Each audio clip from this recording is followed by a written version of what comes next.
I'm sitting here with Professor Tom Gardner of the Communication Department, and I'm going to ask him something a little bit different today. So you've been here and you've seen seniors go now for 12 years, and I want to know what makes, if there is anything, this year different than all the others.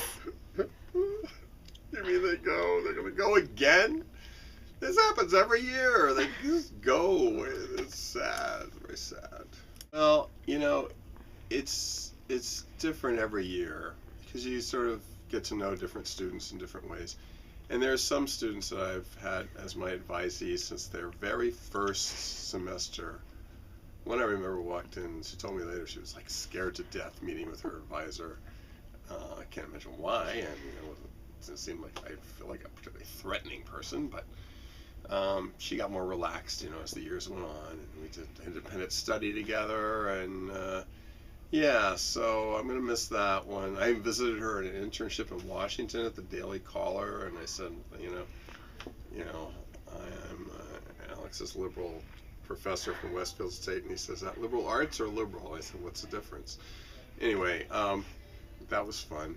And then, then the students I went to Vietnam with, I've also gotten to know, as they slave away in the evenings, putting together the Westfield Voice.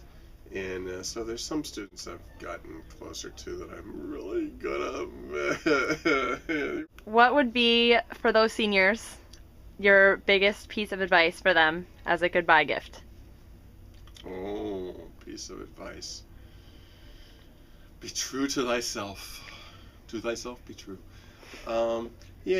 Just don't worry about first job. Well, getting a first job is a good idea, but which job it is particularly, because you'll change careers 15 times, and you'll find your way to doing just the kind of work that you love, and that's the main thing. Is like, love what you do and do what you love and get paid for it. That's hard to beat. That's what I love about teaching. It took me a while to find it in multiple careers, which gave me lots of things to talk about in class. My checkered past. So let's see. I used to actually pass out a little sheet with all kinds of advice for graduates. I should do that again. It had advice like, when you get your first job, start a Go to Hell fund.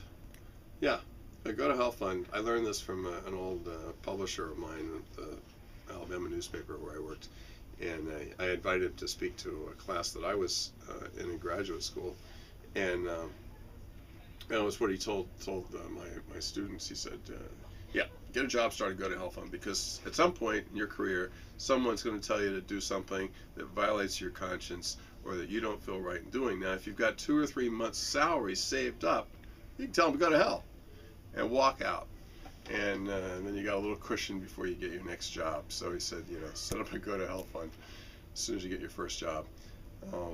Seems like good advice. Starting retirement funds, and how interest accumulates over the years, and you learn all those formulas. It's better to learn that when you're 22 than when you're 70 and you're trying to figure out, I should have invested 50 years ago, and that would have built up some retirement savings. Have fun, and don't forget us back here at Westfield State. Stay in touch. We miss you when you're gone. So that means we kind of want to keep up with what you're going and doing in life, So, let us know. Facebook, emails, whatever. I don't tweet, so don't Twitter me. Tweet me or whatever, Facebook. Facebook works. LinkedIn, that works. Emails work. Phone calls, visits. Thank you very much. Thank you.